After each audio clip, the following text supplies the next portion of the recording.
twice or three times is the house that burned down. Now I'm not sure why that one is so significant, but they ended up showing the the answer or the truth lies in the ashes.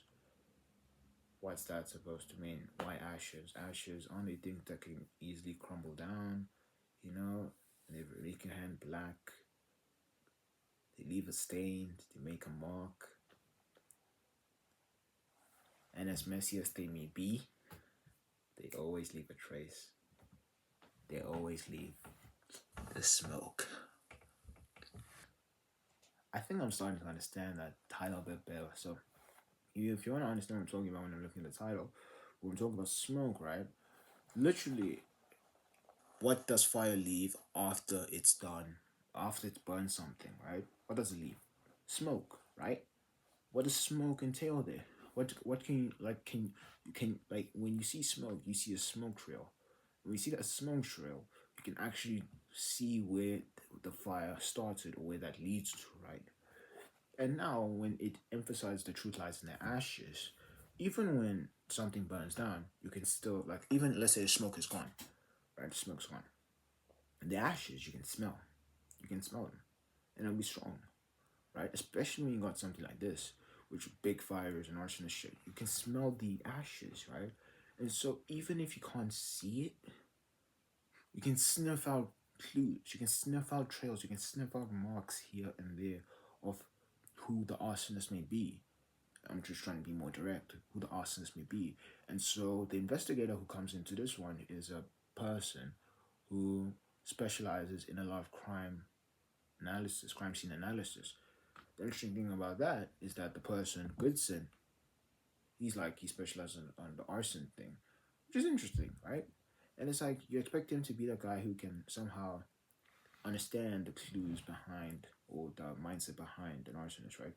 And because he's probably dealt with a lot of arsonist, way more than the officer who did a lot of crime scene analysis, and she's obviously got her order right because he, the he's trying to push off because I remember that there was that part where some officer was telling him, some senior officer was telling him, you gotta get the help, you need the help, right? Or else another person will get killed.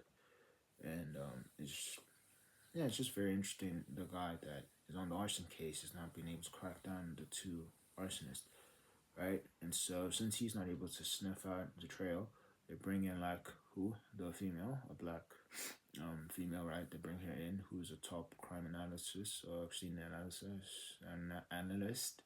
And so she comes into the picture and she's not working with Gudsen. And so they're both going down to chase down the the two serial arsonists, but there's no leads on them. They can't see any leads. So what's left? Sniffing out clues. It's that idea of sniffing out clues that you're always getting, like that you hear in some cartoons or some crime scene cartoons. You hear sniff out the clues, sniff out the clues, sniff out the clues. And when you just have that in your head, you just know when you smell the smoke, you end up leading towards the source of the fire or where the fire started.